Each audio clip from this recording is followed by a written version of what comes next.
G'day Bomber fans, we've got some news that I just know for sure heaps of you are going to absolutely hate, and maybe a few of you will be pretty happy about it. I'm going to give my take, I'm going to give my opinion.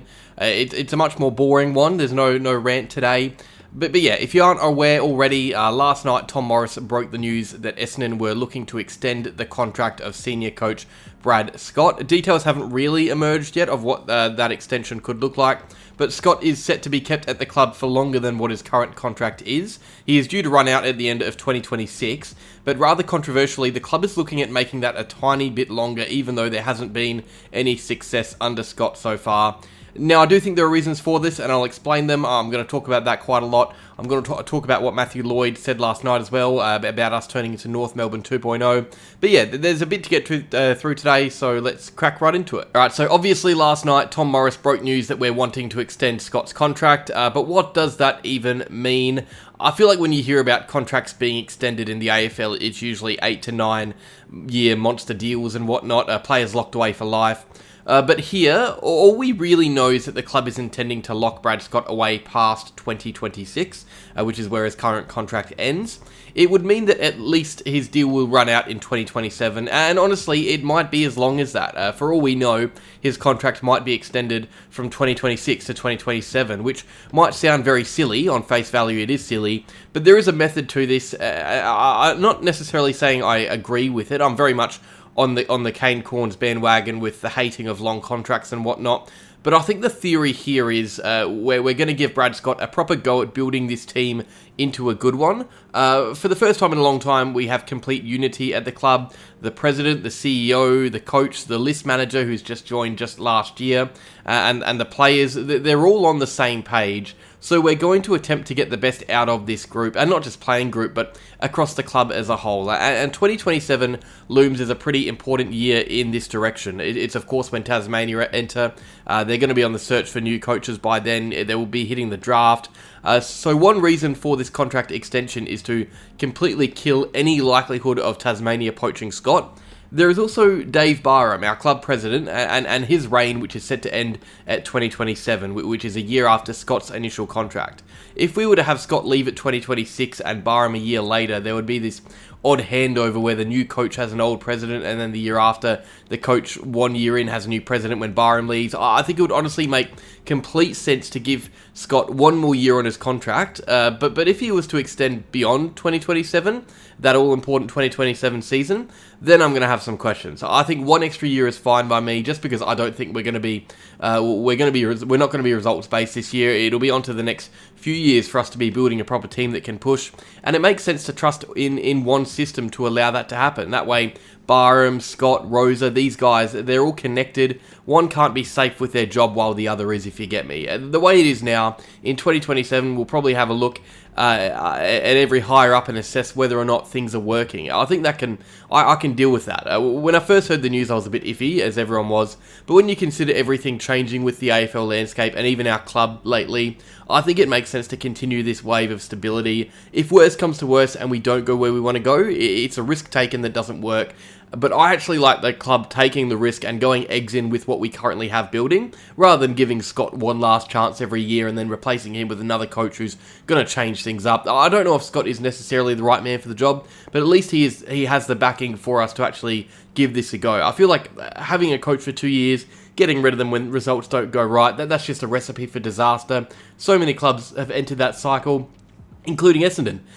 We have had how many coaches since Sheedy? 5, 6, I don't know.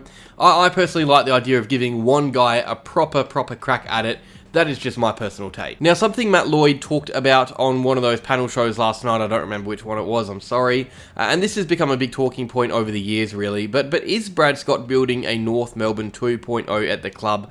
A lot of the additions to the team have been from North Melbourne, former players, former coaches, so let's quickly look at the list Lloyd had. So 13 of our current team across the AFL, AFLW and VFL are from North Melbourne, or if they've been at North Melbourne before. So let's go through a few of these, because half these guys, if I'm being honest, I don't even know who they are.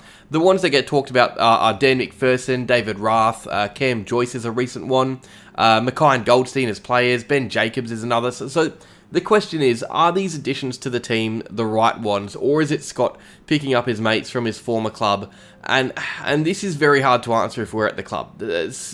I mean, a few of the guys have proven that they are perfect for the job. David Rath, for example, has been massive in the improvement of Elijah Sartas, and he's helping guide others in improving their foot skills. He was also a huge reason Hawthorn was so successful in their flag era.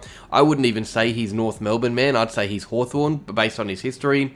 Ben Robbins is a psychologist, which I don't remember us having really, but this is a great asset at any club, having that professional who can help players improve mentally. Half the game is above the shoulders, and I think Archie Perkins came out and said how important Robbins is to the team, but also this is definitely one that goes on behind the scenes as well. And I know many are going to disagree with this next one, but I really like Ben Mackay on our list, and the way we signed him was really clever too. The front-ended deal means we have cash to splash now as his contract winds down. A few of these additions have been great. There are some others that people are going to criticise, and that is fair. Cam Joyce is a VFL coach.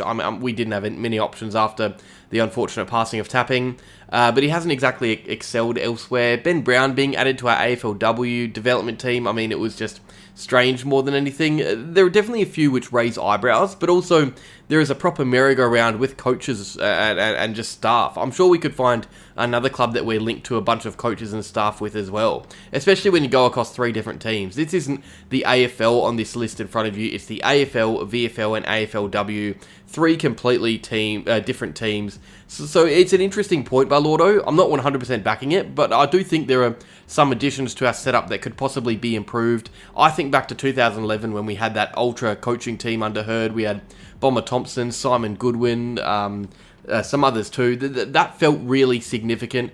I would love for our coaching team to feel the same way now, or even just the fans feel the same way about our coaching team, because I don't really think we have that right now.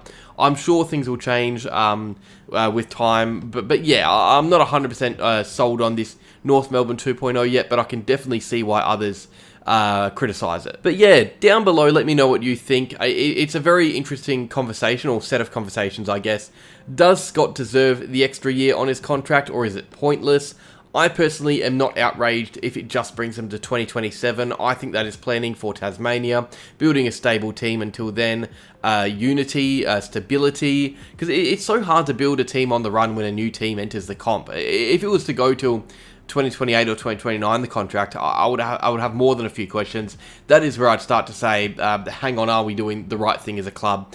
But no, I'm not too fussed about this decision if it's just 2027. I think a few clubs will be doing similar things. I think we're just trying to go chips in on this current setup, which is definitely the right thing to do. You can't have a coach, a playing group and staff all buying into the same culture if the club doesn't trust them all enough together, if you get me. That's the way I look at it. An extension till 2027 is fine. Beyond that, and I'll be a tiny bit worried. But yeah, let me know what you think down below. Have Essendon messed up? Are people being too harsh? Like if you enjoyed, subscribe if you're new to the channel, and as always, go Bombers.